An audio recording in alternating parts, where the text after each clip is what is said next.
যন্ত্রে বিনা যন্ত্র কেবে বাজি ন পারিব পারিব বাপা আজ্ঞা যন্ত্রে বিনা যন্ত্র কেবে বাজি ন পারিব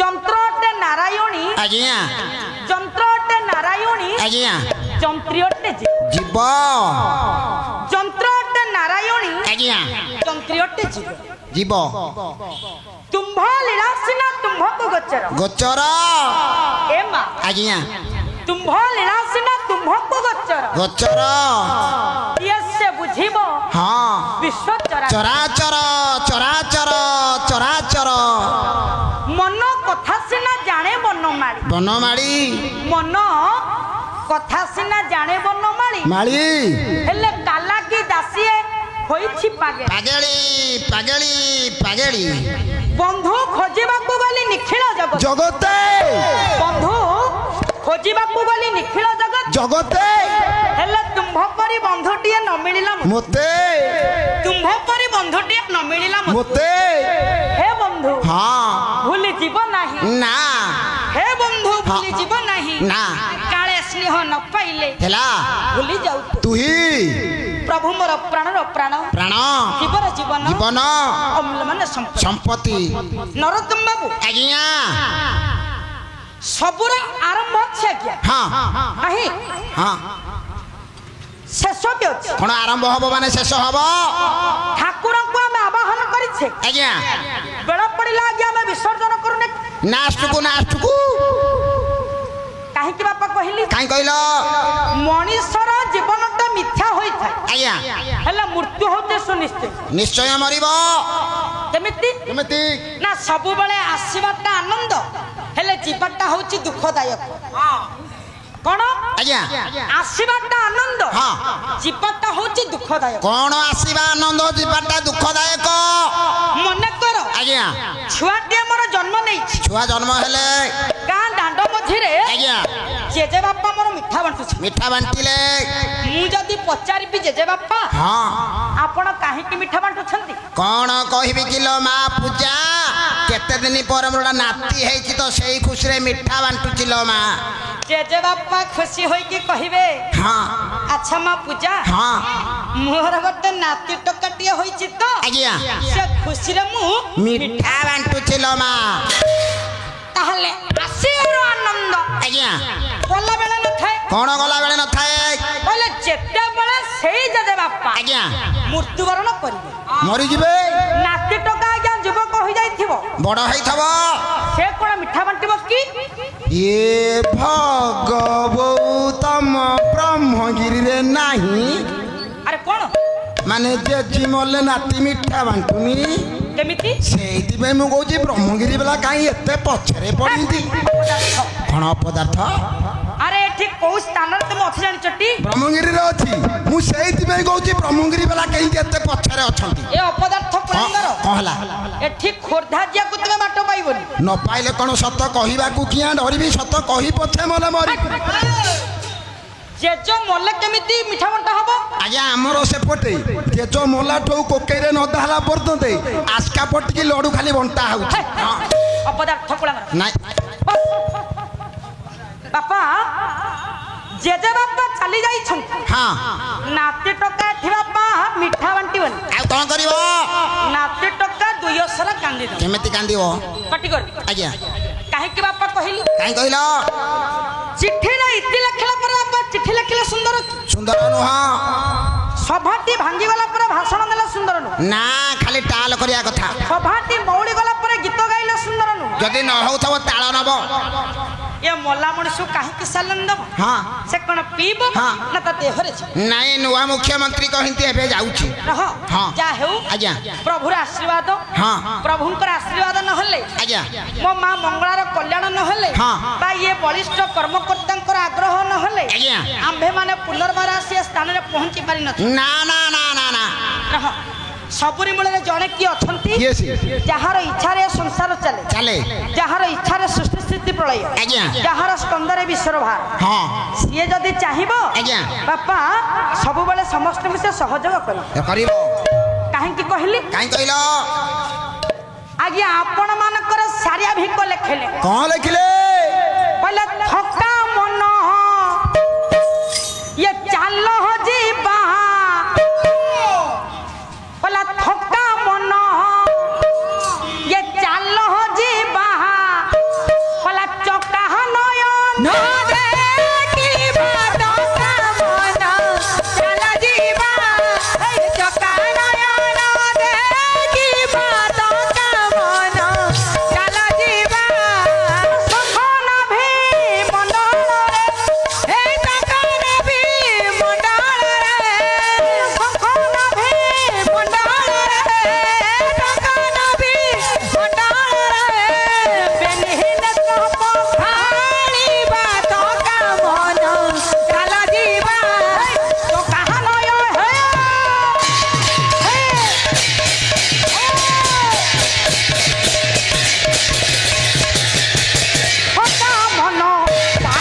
सप्तरु से पहुंची गले मार्कंडेय पाखरे कहले मार्कंडेय बापा में समस्त पुरी जाउछ आमर नित्यदिनिया स्थान होची पुरी धाम पुरी देई के बापा सब स्थान को जाउछ हां हां नहीं बापा आज्ञा काहे के कहली काहे कहिलो ना जे सप्तरु से मार्कंडेय को संगरे धरी आज्ञा चिंता कले टिके जगन्नाथ धाम को जिबा जिबा काहे की ना जगन्नाथंकर धाम रे आज्ञा ये बहुत किछि आश्चर्य अछि कोन आश्चर्य देखिबा कोन आश्चर्य अछि कोन ना नीलाद्रि महोदय लिखले कोन लिखले पहला वर्षाणं भारतम श्रेष्ठ हां ये देशानाम उत्कल स्मृत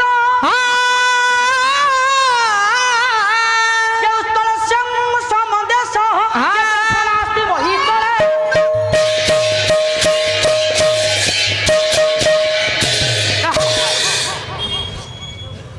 भारत मध्य जते देश अछि सब देश मानक मध्य पृथ्वी होची सर्वश्रेष्ठ देश पृथ्वी मध्य जते राज्य अछि ओडिशा होची सर्वश्रेष्ठ राज्य केमिति बापा कहला पृथ्वी मध्य विरल विरल बापा केमिति केमिति आपण मानकर उत्कलमणि गोपबंधु दास लिखिले कोन लिखिले कहले भारत सरसे उत्कल कमल उत्कल कमल हेबे उत्कल कमल भारत सरसे उत्कल कमल अरे उत्कल कमल हेबे उत्कल कमल नाम भेकेश्वर हेबे पुनमी रासण पुनमी रासण हेबे पुनमी रासण भारत हेउची एक सरोवर जदि भारत होची सरोवर ए भारत रूपक सरोवर रे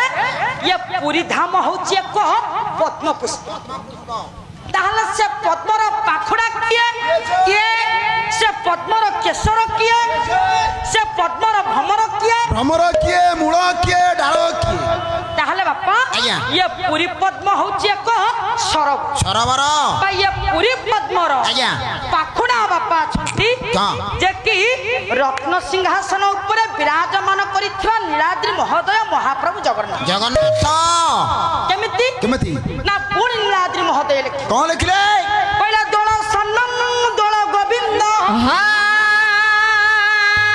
या चापसन मधुसूदन हां या रथे तू वामन दृष्टा हां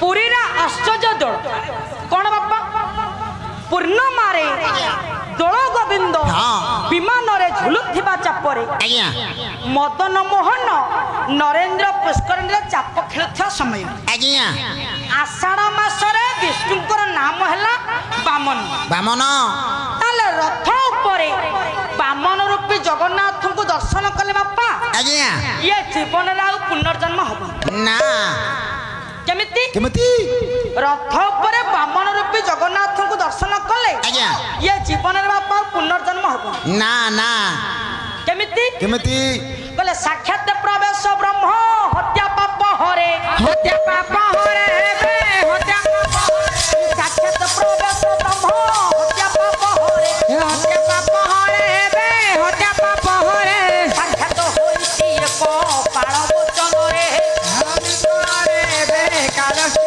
रे ଯେତେ ପାପ କରିଥାଉ ଯେତେ ପୁଣ୍ୟ କରିଥାଉ ସେ ଯଦି ଜଗନ୍ନାଥଙ୍କର ପୁରୀ ଧାମରେ ଯଦି ବାପା ପହଞ୍ଚି ଯାଏ ସେ ପାପ ଆଜ୍ଞା ପୁଣ୍ୟରେ ପରିଣତ ହେଇଯାଏ। ବାପା ଏ କଥା ମୁଁ କହୁନି, ଆଉ କିଏ କହୁଛି? କାହିଁକି କହିଲି? କାହିଁ କହିଲ? ଦିନେ ଭଗବାନ ଶଙ୍କର ଠାକୁରେ କଲେ କଣ କଲେ?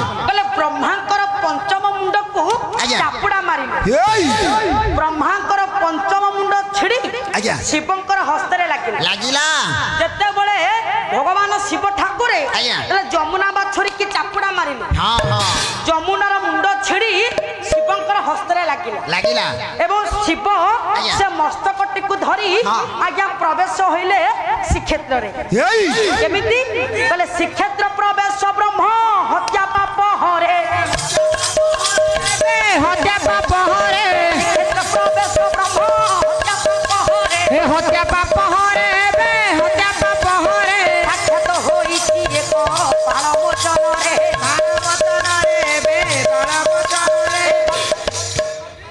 ତେଣୁ ଯେତେବେଳେ ଭଗବାନ ଶିବ ସେ ମସ୍ତକଟିକୁ ଧରିଛନ୍ତି ଯାଇ ବାପା ପୁରୀରେ ପହଞ୍ଚିଲେ। ପୁରୀରେ ପ୍ରବେଶ ମାତ୍ରକେ ବାପା ଇଏ ହସ୍ତରୁ ମୁଣ୍ଡଟି ଖସି ପଡ଼ିଲା। ଯେଉଁ ସ୍ଥାନରେ ମସ୍ତକଟି ପଡ଼ିଲା ଆପଣ ମାନେ ଆଜ୍ଞା ଜାଣିଥିବେ ଶିବଙ୍କୁ ବ୍ରହ୍ମ ହତ୍ୟା ଗୋହତ୍ୟା ପାପ ଲାଗିଥିଲା। ହେଲେ ଶିବ ସେ ମସ୍ତକଟିକୁ ନେଇ ପୁରୀରେ ପ୍ରବେଶ ମାତ୍ରକେ ହସ୍ତରୁ ମସ୍ତକଟି ଖସି ପଡ଼ିଲା। ଯେଉଁ ସ୍ଥାନରେ ମସ୍ତକଟି ପଡ଼ିଲା ସେଠାରେ କପାଳ ମୋଚନ ମହାଦେବ ସୃଷ୍ଟି ହେଲା। ତାହେଲେ ଆସନ୍ତୁ କାହିଁ ବାପା ଆମେ ଆଉ ଛିଡା ହବା ନା, ଚାଲନ୍ତୁ କୁଆଡେ ଯିବା?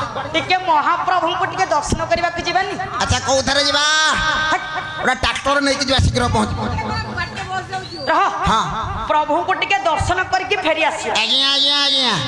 କେମିତି ନା ସାରିଆ ଭିକ ଲେଖିଲେ। କହିଲେ ବାଟରେ ବାଟ ମଙ୍ଗଳା କହିଲା ଦେଖିବା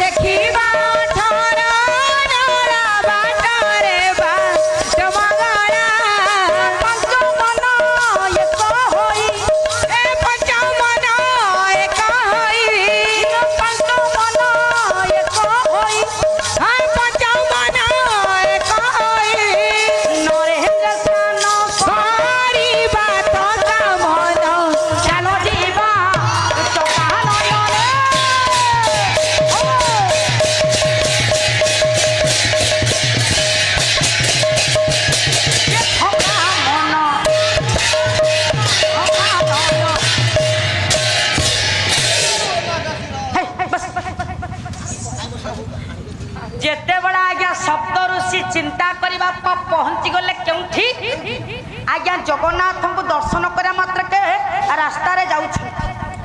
ଏଇଠି ମାର୍କଣ୍ଡେୟ ପଚାରିଲେ କହିଲେ ମାର୍କଣ୍ଡେୟ ଆଜ୍ଞା ଇଏ କଣ? ଏଇଟା କଣ ଜାଣିନ ବାପା? ଜାଣିନ ଇଏ କଣ? ଏଇଟା ପୁରା 18 ବାଟ ମଙ୍ଗଳା। ଇଏ କଣ? ବାଟ ମଙ୍ଗଳା ନା ଏ ହଉଛି ବାଟ ମଙ୍ଗଳା। ବାଟ ମଙ୍ଗଳା କିମ୍ବଦନ୍ତୀ ଅଛି ବାପା। ସମସ୍ତେ ପୁରୀ ଯାଇଛେ ନା କାହିଁକି ବାଟ ମଙ୍ଗଳା ହେଲା? ତାର କିମ୍ବଦନ୍ତୀ ଅଛି।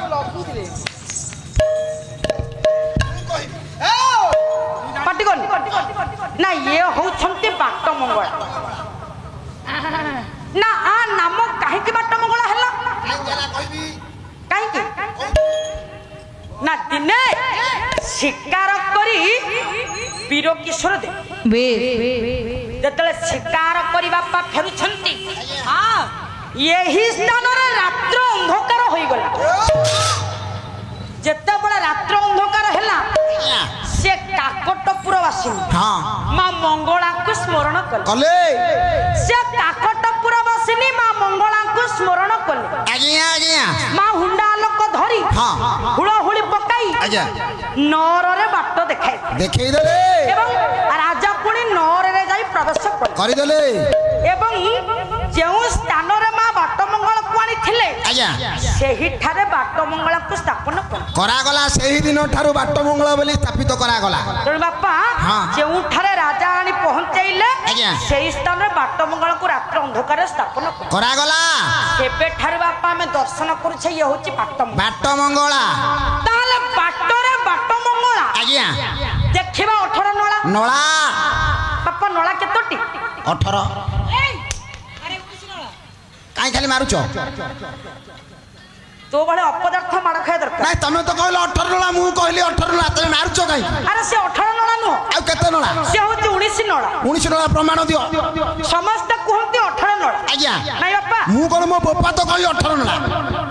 ଆରେ ତମ ବାପା ସିନା କହିବେ 18 ନଳା, ଆଜ୍ଞା ହେଲେ ଆମେ ସମସ୍ତେ ଜାଣିଛେ 18 ନଳା। ହଁ ହେଲେ ଗଣିଲେ ହବ 19 ନଳା। ମାନେ ଗଣିଲେ ହବ 19 ନଳା? ହଁ। ପ୍ରମାଣ କେମିତି? କେମିତି?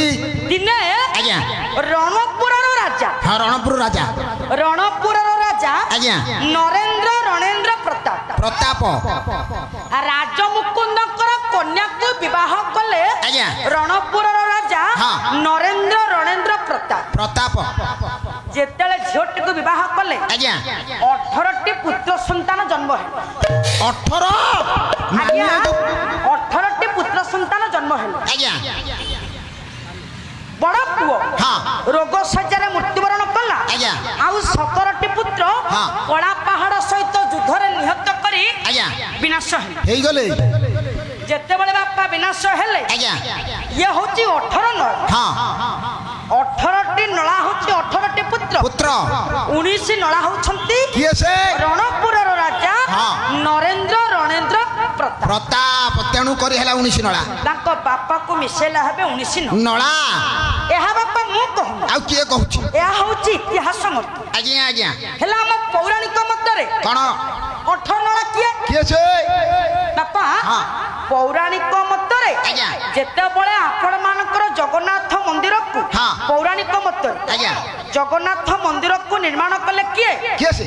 କିଏ ନିର୍ମାଣ କଲେ? ରାଜା ଇନ୍ଦ୍ରଦ୍ୟୁମ୍ନ। ଆଜ୍ଞା ଜଗନ୍ନାଥ ମନ୍ଦିରକୁ ନିର୍ମାଣ କଲେ ଇନ୍ଦ୍ରଦ୍ୟୁମ୍ନ ରାଜା। ଯେତେବେଳେ ନିର୍ମାଣ କଲେ ଆଜ୍ଞା ବ୍ରହ୍ମାଙ୍କ ପାଖକୁ ଗଲେ। ହଁ କାହିଁକି? କାହିଁକି ନା ମୁଁ ଏକ ମନ୍ଦିର ନିର୍ମାଣ କଲି, ଆଜ୍ଞା ତା ମଧ୍ୟରେ ଦାରୁ ବିଗ୍ରହ ନିର୍ମାଣ କରିଛି। ଜଗନ୍ନାଥ ବଳଭଦ୍ର ସୁଭଦ୍ରା ଚକ୍ରରାଜ ସୁଦର୍ଶନ। ଆଜ୍ଞା ଆଜ୍ଞା ଇଏ ଦାରୁ ବିଗ୍ରହ କେମିତି ଜୀବଦାନ ପାଇବେ ଏହା ଚିନ୍ତା କରି ଇନ୍ଦ୍ରଦ୍ୟୁମ୍ନ ଆଜ୍ଞା ବ୍ରହ୍ମଲୋକକୁ ଗଲେ। ଯେତେବେଳେ ବ୍ରହ୍ମଲୋକକୁ ଗଲେ ଆଜ୍ଞା ବ୍ରହ୍ମଲୋକରୁ ଫେରିଲା ବେଳକୁ ଆଜ୍ଞା ଇନ୍ଦ୍ରଦ୍ୟୁମ୍ନଙ୍କର 18 ପୁରୁଷ ବିତିଗଲା। 18 ପୁରୁଷ। 18 ପୁରୁଷଙ୍କର ସ୍ମୃତି ଉଦ୍ଦେଶ୍ୟରେ ଆଜ୍ଞା ଆପଣ ମାନଙ୍କର 18 ନଳା ନିର୍ମାଣ କଲେ କରାଗଲା। 19 ନମ୍ବର ନଳା କିଏ ସେ? ପୌରାଣିକ ମତରେ 19 ନମ୍ବର ନଳା ହେଲେ ଆପଣ ମାନଙ୍କର ଇନ୍ଦ୍ରଦ୍ୟୁମ୍ନ ନିଜେ ରାଜା। ତାହେଲେ ଇଏ ହଉଛି ଇତିହାସ ମତ, ପୌରାଣିକ ମତ। ତାହେଲେ ଦର୍ଶନ ମତରେ କଣ? ଦର୍ଶନ ମତ? ବାଟରେ ବାଟ ମଙ୍ଗଳା ଦେଖିବା 18 ନଳା। ତାହେଲେ ଦର୍ଶନ ମତରେ ଶରୀରରେ ବାପା 18 ନଳା ଅଛି। ଦେଖେ ମୁଁ ଖୋଜେ 18 ନଳା କୋଉଠି ଅଛି ଦେଖିରେ। 18 ନଳା ଆରେ ସେଠି କଣ 18 ନଳା ଅଛି? ଆଉ କୋଉଠି? ଇଏ ଶରୀର ଭିତରେ ଅଛି। କୋଉଠି ଅଛି ଶରୀର ଭିତରେ 18 ନଳା? ଶୁଣିବ ଆଜ୍ଞା ଏଥିପାଇଁ ପ୍ରମାଣ କରୁଛନ୍ତି ବଳରାମ ଦାସ। କଣ ଲେଖିଲେ? କହିଲେ ଶରୀର ଭିତରେ ବାପା 18 ନଳା ଅଛି। ଦେଖିବି ମୁଁ ଆଗେ 18 ନଳା କୋଉଠି? କହିଲେ ପାଦ ଯାଜପୁର କଟିମ କଟକ ନାଭିମ ଭୁବନେଶ୍ୱର।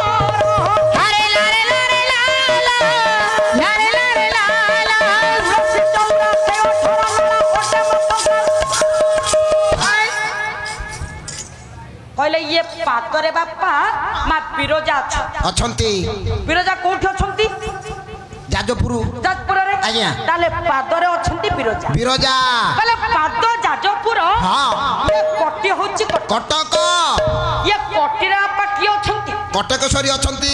କଟକ ଚଣ୍ଡୀ ଅଛନ୍ତି। କହିଲେ ନାଭିମ ଭୁବନେଶ୍ୱର। ନାଭିରେ କିଏ ଅଛି? ଭୁବନେଶ୍ୱରରେ ମା ଗୌରୀ ଅଛି ନା। ତୁଳସୀ ଚଉରା ସେ 18 ନଳା ଅଟେ ମୋ କଙ୍କାଳ ସାର। ବାପା ପଡିବ ତୁଳସୀ ଚଉରା, ତାପରେ ଆସିବ 18 ନଳା ଅଟେ ମୋ କଙ୍କାଳ ସାର। ଆପଣଙ୍କର ବାମ ପଟରେ କେତୋଟି କଙ୍କାଳ ଅଛି? ମଉସା କଣ ବାପା ଆପଣଙ୍କର ବାମ ପଟରେ ମୁଣ୍ଡରେ ହଁ। କେତୋଟି କଙ୍କାଳ ଅଛି? ମୁଁ କହିବି, ମୁଁ ମୂର୍ଖ କହିବି। କେତୋଟି? 9 ନା ବାମ ପଟରେ 9ଟି କଙ୍କାଳ, ହେଲା। ଦକ୍ଷିଣ ପଟରେ 9ଟି କଙ୍କାଳ। ତାହେଲେ 9 ପ୍ଲସ 9 19 ନା 18 ମୁଁ କହିଲି 19 ବୋଲି। 9 18 9 ପ୍ଲସ 9 18 ସମାନ 18। ଆଜ୍ଞା। ତାହେଲେ 19 ନମ୍ବର ନଳା କିଏ? କିଏ ସେ? ଯଦି 18ଟି ପୁତ୍ର ହେଲେ 18 ନଳା, ଆଜ୍ଞା। 18ଟି କଙ୍କାଳ, ହଁ। ତାହେଲେ 19 ନମ୍ବର ନଳା କିଏ? କିଏ ସେ? ଏଇ ଗୋଟା କଥା କହ। ନା 18ଟି କଙ୍କାଳକୁ ଧରିଛି ବାପା ମେରୁଦଣ୍ଡ। ହଁ। ତେଣୁ ମେରୁଦଣ୍ଡ ହଉଛି ହଁ। 19 ନମ୍ବର ନଳା। ଏଇ ପଛପଟ ଯୋଉ ମେରୁ ହାଡ। ତାହେଲେ ବାପା ଆଜ୍ଞା। ମୋର କହିବାର ଉଦ୍ଦେଶ୍ୟ, କହୁନାହାନ୍ତି। ଆମେ ସମସ୍ତେ ବାପା ପୁରୀ ଯାଇଛେ, ହଁ। କାହାକୁ ବାପା ଅଛପ ନାହିଁ? ନା ନାଇଁ ବାପା, ନା କାହାକୁ ଅଛପ? ଜମା ନାହିଁ। ତାହେଲେ ମୋର କହିବାର ଉଦ୍ଦେଶ୍ୟ, କହୁନାହାନ୍ତି। ଯେତେବେଳେ ଆମେ ଜଗନ୍ନାଥ ମନ୍ଦିରକୁ ଯାଉଛେ, ଆଜ୍ଞା। ଲାଉସର କିଏ? ହଁ ବାପା ହଁ। ଲାଉସର କିଏ? ଆମେ ଜାଣିଥିଲେ କାହିଁ ଆଇଥାନ୍ତୁ ତମ ସାଥିରେ। କହିଲେ ଲାଉସର ଠାରୁ ଲୋକନାଥ ଯାଏ, ଲୋକନାଥ ଯାଏ ବେ ଲୋକନାଥ ଯାଏ, ଲାଉସର ଠାରୁ ଲୋକନାଥ ଲୋକନାଥ ଯାଏ ବେ ଲୋକନାଥ ଯାଏ, ସାତ ଗୁଣ ପର୍ଯ୍ୟନ୍ତ ଦେ ଶ୍ରୀକ୍ଷେତ୍ର ବୋଲାଏ, ଶ୍ରୀକ୍ଷେତ୍ର ବୋଲାଏ ବେ ଶ୍ରୀକ୍ଷେତ୍ର ବୋଲାଏ। କହିଲେ ଲାଉସର ହଉଛନ୍ତି ଲୋକନାଥ। ଏହି ଲୋକନାଥଙ୍କ ଠାରୁ 7 ଗୁଣ ହଉଛି ଶ୍ରୀକ୍ଷେତ୍ର। ଶ୍ରୀକ୍ଷେତ୍ର। ତେଣୁ ବାପା ଆଜ୍ଞା। ମୋର କହିବାର ଉଦ୍ଦେଶ୍ୟ, ହଁ। ଯେତେବେଳେ ବ୍ରହ୍ମାଙ୍କୁ ନିମନ୍ତ୍ରଣ ସାରି ଇନ୍ଦ୍ରଦ୍ୟୁମ୍ନ ଆସିଲେ, ଆଜ୍ଞା। ସେଦିନ ବାପା ବ୍ରହ୍ମା ଆସି ପହଞ୍ଚି ଗଲେ ଜଗନ୍ନାଥଙ୍କ ମନ୍ଦିର। ମନ୍ଦିରରେ। ଜଗନ୍ନାଥ ମନ୍ଦିରରେ ପ୍ରବେଶ କରି ଆଜ୍ଞା। ଦାରୁ ବିଗ୍ରହର ଜଗନ୍ନାଥଙ୍କର ପ୍ରାଣ ପ୍ରତିଷ୍ଠା କଲେ। କରିଦେଲେ।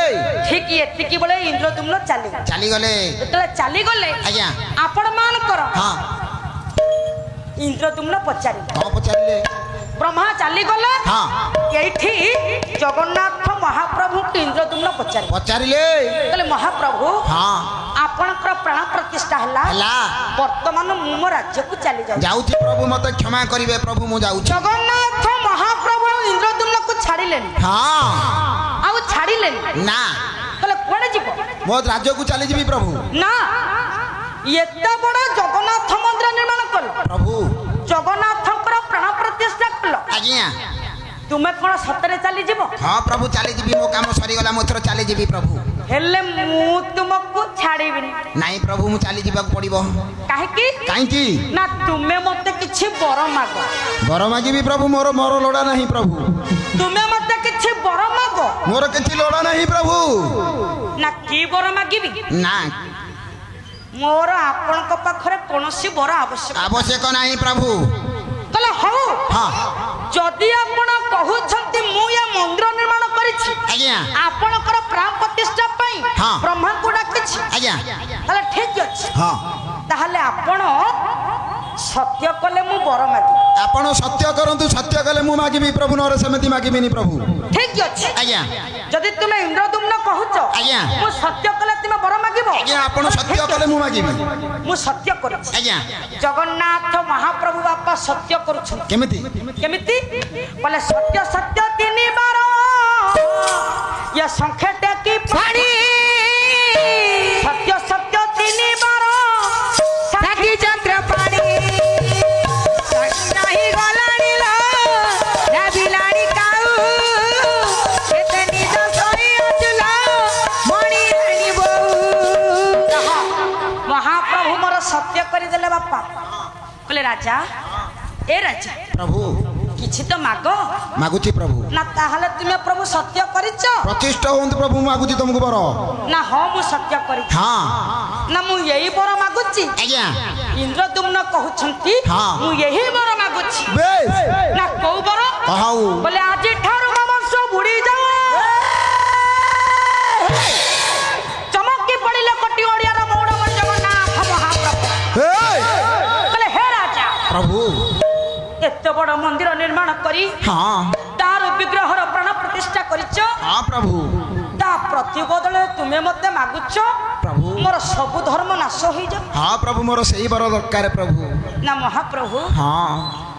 ଆପଣଙ୍କ ପାଖରେ ମୋର କିଛି ଲୋଡ଼ା ନାହିଁ ଆବଶ୍ୟକତା ଲୋଡ଼ା ନାହିଁ ନା ଏତିକି ଆବଶ୍ୟକ ହଁ ମୋ ଅନ୍ତିମ ସମୟରେ ଆଜ୍ଞା ବା ମୋ ମୃତ୍ୟୁ ସମୟରେ ଆଜ୍ଞା ଆପଣ ମୋତେ ଟିକେ ଦର୍ଶନ ଦେବେ ଦେବେ ପ୍ରଭୁ ଏହା ମୋର ଆପଣଙ୍କ ପାଖରେ ସତ୍ୟ ସତ୍ୟ ଆଉ ଆଜିଠାରୁ ହଁ ମୋର ବଂଶ ସମସ୍ତ ବଂଶ ବୁଡ଼ିଯାଏ ବୁଡ଼ି ଯାଉ ପ୍ରଭୁ ଏତିକି ମୋର ଆପଣଙ୍କ ପାଖରେ ହଁ କହିଲେ କାହିଁକି ପ୍ରଭୁ କହିଲେ ମୋ ଅନ୍ତେ ହଁ ମୋ ପୁଅ ହଁ ନାତି ଆଜ୍ଞା ମିତ୍ର ହଁ ଶ୍ୱଶୁର ସହୋଦୟ ଆତ୍ମୀୟ ଭାଇ ସମସ୍ତେ ଆଜ୍ଞା ଆଜ୍ଞା କହିବେ ଏ ପରା ଜଗନ୍ନାଥ ମନ୍ଦିର ନିର୍ମାଣ କରିଥିଲେ ଇନ୍ଦ୍ରଦ୍ୟୁମ୍ନ ହଁ ମୋ ବାପା କି ମୋ ଜଜା କି ମୋ ଶ୍ୱଶୁର ମୋ ପୁଅ କହିବ ମୋ ବାପା ଆଜ୍ଞା ଇନ୍ଦ୍ରଦ୍ୟୁମ୍ନ ଏ ଜଗନ୍ନାଥଙ୍କର ପ୍ରାଣ ପ୍ରତିଷ୍ଠା କରିଥିଲେ ମୋ ବାପା ମୋ ଭାଇ କହିବ ହଁ କହିବ ମୋ ଭାଇ ଇନ୍ଦ୍ରଦ୍ୟୁମ୍ନ ହଁ ଇଏ ଜଗନ୍ନାଥ ମନ୍ଦିର ନିର୍ମାଣ କରିଥିଲା ମୋ ଭାଇ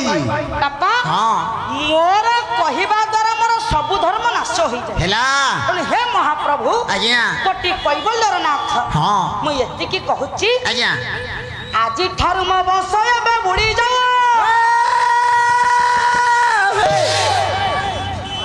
ତେଣୁ ବାପା ଜଗନ୍ନାଥ ମହାପ୍ରଭୁ ଏ ଆଜ୍ଞା କେମିତି କେମିତି ବୋଲେ ଅଜ୍ଞାନ ବିଶାରଦ ଭାବୁକ ମଣ୍ଡନ ଧୀରେ ଡେରି ବେଶ ଆପଣମାନଙ୍କୁ କଲ୍ୟାଣ ବାସିବେ ସତ୍ୟ ପୀର ନାରାୟଣ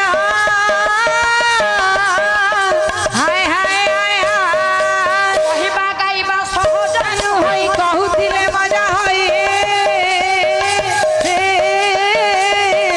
ଭାବ ବିଶାରଦ ପଣ୍ଡିତ ମହର୍ଷି ଡେରି ଥିବେ ବିଶାରଦ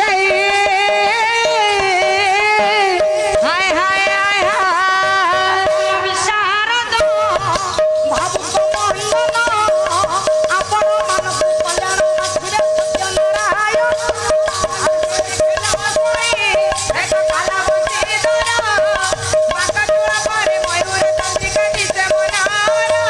ମୋର ମାଲ ମାଉସୀ ଏବେ ଶୁଣୁଛନ୍ତି ବସି ମୋ ମା ମାନଙ୍କୁ କଲ୍ୟାଣ ବାସିବେ ନୀଳଗିରି ବାସି ଏବେ ମନ ଧନ ଚାଲ ଯିବା ବୃନ୍ଦାବନ ସେଠାରେ ଦେଖିବା ଯୁଗଳ ଇଏ ଶୁଣିବେ ଗୁଳିକ ଜନମ ଫୁଲ ଶାସ୍ତ୍ର ନାୟ ମାନବ ଫୁଲ କକେଇ ମୋର କହିବାର ଉଦ୍ଦେଶ୍ୟ ଏଠି ମୋର ଅନେକ ବାପା ଭାଇ ମାନେ ଉପସ୍ଥିତ ଅଛନ୍ତି ନାଇଁ ଉପସ୍ଥିତ ଅଛନ୍ତି ମା ମଙ୍ଗଳାଙ୍କ ପାଖରେ ଆଜ୍ଞା ନନା ଗୋସାଇ ହଁ ତଥା ଆଜ୍ଞା ସମସ୍ତ କର୍ମକର୍ତ୍ତା ଗୁରୁଜନ ମାନେ ଆଜ୍ଞା ଆଜ୍ଞା ଦୀର୍ଘ ଦିନ ଧରି ହଁ ଏ ଅନୁଷ୍ଠାନକୁ ବଞ୍ଚାଇ ରଖିଛନ୍ତି ନାଇଁ ବାପା ଆଜ୍ଞା ଦେଖନ୍ତୁ ହଁ ଏଭଳି ବାପାଙ୍କର କରୁଣା ଆଜ୍ଞା ଏ ମା ଭଳି ଅପାର ଆଶୀର୍ବାଦ ହଁ ନନା ଗୋସାଇଙ୍କର ଅପାର ସ୍ନେହ ଆଜ୍ଞା ତଥା ଇଏ ବଳିଷ୍ଠ କର୍ମକର୍ତ୍ତା ମୋର ଅଛନ୍ତି ଯେ ଏ ଯଜ୍ଞରେ ଯୋଗ ଦେଇଛନ୍ତି ଆଜ୍ଞା ଆଜ୍ଞା ଇଏ ସମସ୍ତଙ୍କର ଅପାର ଭଲ ପାଇବା ଅପାର ଆଶୀର୍ବାଦ ଆଜ୍ଞା ଆଜି ଇଏ ସୁନ୍ଦର ପରିବେଶ ସୁନ୍ଦର ଗ୍ରାମକୁ ପ୍ରପର ବ୍ରହ୍ମଗିରି ବଜାର ହଁ ମା ମଙ୍ଗଳାଙ୍କ ସ୍ଥାନ ଆଜ୍ଞା ଆଜି ଆମ୍ଭମାନଙ୍କୁ ଟାଣି ଆଣିଛି ତେଣୁ ସେଇ ମା ମଙ୍ଗଳା ଆଜ୍ଞା ମୁଁ ଏତିକି ମାକୁ କଲ୍ୟାଣ ମାଗୁଛି ଆଜ୍ଞା ହେ ମା ମଙ୍ଗଳା ହଁ ଏତିକି କଲ୍ୟାଣ କରେ ହଁ ବଳିଷ୍ଠ କର୍ମକର୍ତ୍ତା ଗୁରୁଜନ ମାନଙ୍କର ସର୍ବରିଷ୍ଠ ଖଣ୍ଡନ କରିବୁ ଆଜ୍ଞା ସମସ୍ତଙ୍କୁ ଶାନ୍ତ ରଖିବୁ ତଥା ସମସ୍ତଙ୍କର ଚଲାପଥରେ ପୁଷ୍ପବୃଷ୍ଟି କରିବୁ ଆଜ୍ଞା ସମସ୍ତଙ୍କୁ ଦୀର୍ଘାୟୁ କରିବୁ ଆଜ୍ଞା ସମସ୍ତଙ୍କର ସର୍ବରିଷ୍ଠ ଖଣ୍ଡନ କରିବ ଆଜ୍ଞା ଧନ ଜନ ଗୋକାନ୍ତର ପ୍ରଦାନ କରିବ ଆଜ୍ଞା ଏବଂ କାଳକୂଟ ନାଗକୂଟକୁ ଦୂରେଇ ରଖନ୍ତୁ ବୋଲ ଆନନ୍ଦ କୁମାର